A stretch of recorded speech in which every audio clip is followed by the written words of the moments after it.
이 아침에 하나님께서 우리에게 주시는 말씀은 구약성경 시편 92편 말씀입니다. 구약성경 시편 92편 1절부터 15절 말씀입니다.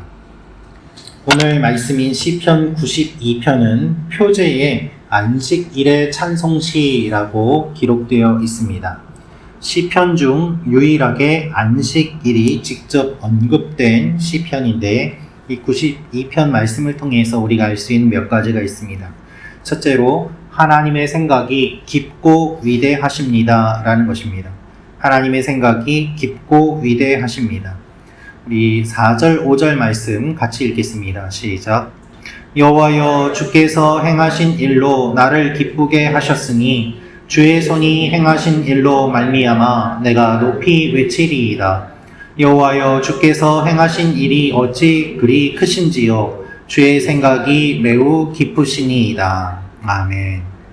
안식일은 하나님의 창조와 우주적인 통치를 생각하는 시간입니다. 시편 기자는 하나님께서 만드신 이 세상을 바라보고 하나님을 묵상해 보니 하나님께서 만드신 이 세상이 얼마나 놀랍고 아름다운지를 경험합니다. 그래서 하나님께서 행하신 일이 어찌 그리 큰지요 라고 하나님을 찬양하고 주의 생각이 매우 깊으십니다 라고 찬양합니다. 여러분, 하나님의 생각은 깊고 위대합니다. 시인은 하나님께서 행하신 일을 바라보며 기뻐합니다. 그리고 하나님이 행하신 일에 대한 이야기를 하고 있습니다.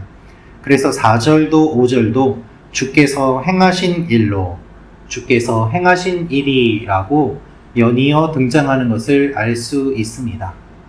어떻게 하나님께서 행하신 일을 우리가 알 수 있을까요? 시편 91편에 기록되어 있는 것처럼 조용한 가운데 하나님 앞에 독대할 때에 그것이 가능합니다.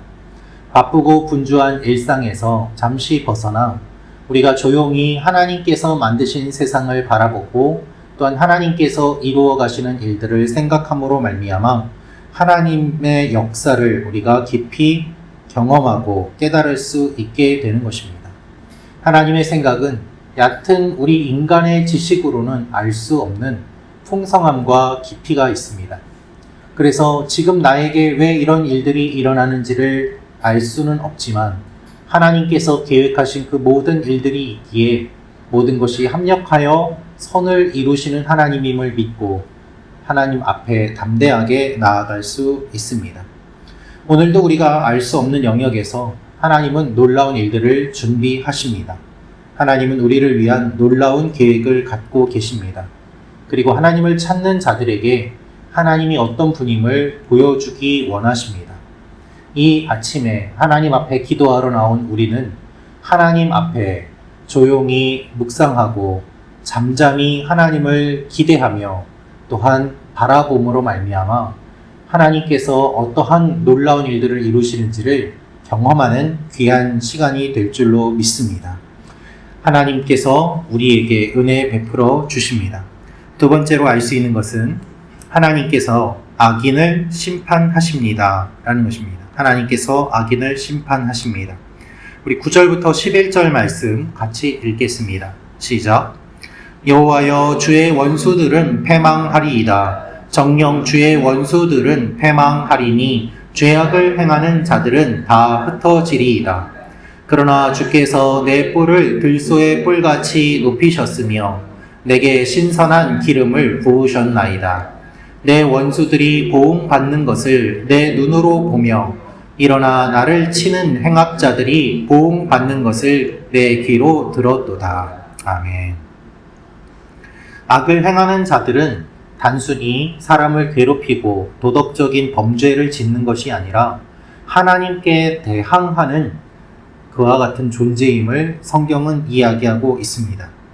이 세상에는 악을 행하는 사람들이 있고 하나님과 척지는 사람들이 있습니다.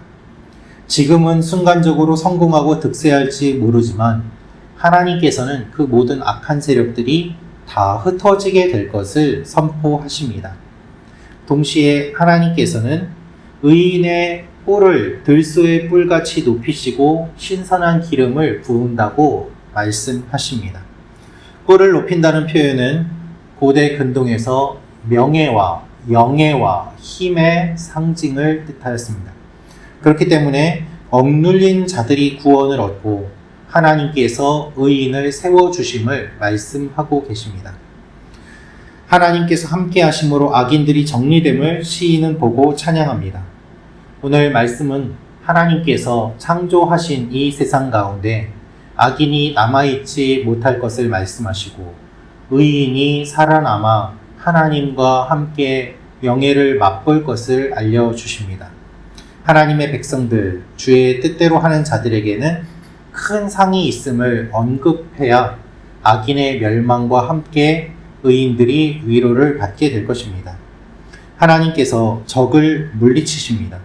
우리의 힘으로 악들과 싸워서 이기는 것이 아니라 하나님이 악을 이기시고 또한 물리치시는 것을 시인은 고백하고 있습니다.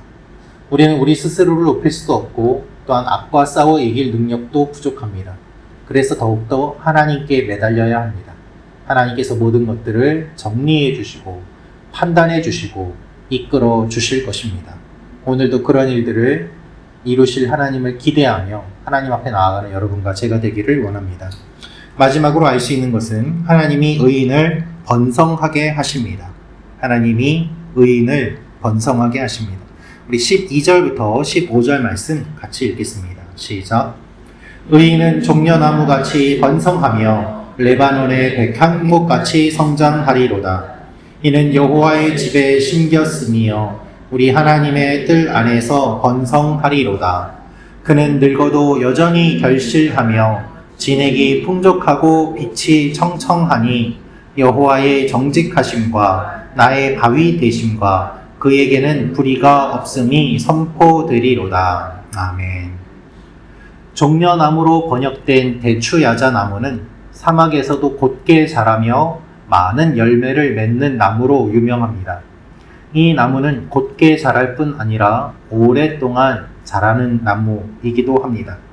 더 나아가 레바논의 백향목은 수천 년의 장수를 누리는 나무로도 알려져 있고 단단하고 깊이 뿌리를 내리는 것으로 유명합니다. 의인이 이와 같이 될 것이라고 하나님께서 말씀하십니다. 이것으로 끝이 아니라 계속해서 성장하고 나아감을 본문은 의미하고 있습니다. 그래서 본문에서 늙어도 여전히 결실하며 진액이 풍족하고 빛이 청청하니 라고 표현이 되어 있는데 인간의 시간으로는 늙은 것일 수 있지만 나무의 시간으로 봤을 때는 그 시간이 매우 짧음을 의미하면서 의인을 나무에 빗대어 설명하고 동시에 여기에 기록되어 있는 이 늙음이 하나님 앞에서는 아주 짧은 것임과 동시에 늙음 자체가 아니라 하나님께서 계속해서 풍성하게 하실 것임을 의미하는 표현으로 사용되어 있습니다. 일생 동안 하나님께서 힘을 주시고 강건하게 하실 것이라는 말씀입니다. 그에게 불의가 없음이 선포되리로다. 이것은 하나님께서 다스리시고 인도하시고 아신다는 의미입니다. 하나님이 우리의 삶 가운데 우리에게 불의가 없음을 아시고 하나님이 보시기에 옳은 길을 계속 가고 있는 것을 아시고 어려움 가운데서도 최선을 다해 힘내어 기도하며 하나님 앞에 나아가는 것을 아시기 때문에 하나님이 의로운 자라고 인정해 주시고 그를 세워주심을 선포하시는 것입니다. 욥을 생각해 보십시오. 하나님이 그를 의로운 자라고 인정해 주셨습니다. 사탄이 그를 시험하였지만 그는 흔들리지 않고 하나님께서 끝까지 그를 회복시켜 주시고 그가 불의하지 않음을 보여주셨습니다. 이 세상에 악인이 많은 듯 보여도 실은 하나님을 따르는 선량한 사람들이 많음을 우리는 잘 알고 있습니다. 하나님의 원리는 동일합니다. 하나님이 의로우시기 때문에 하나님은 의인들을 기뻐하시고 또한 축복하십니다. 이 아침에 기도하며 나아갈 때 하나님께서 우리와 함께 하시고 우리를 아시고 우리 기도를 들어주시는 분임을 믿고 고백하며 나아가는 여러분과 제가 되기를 원합니다. 기도하겠습니다.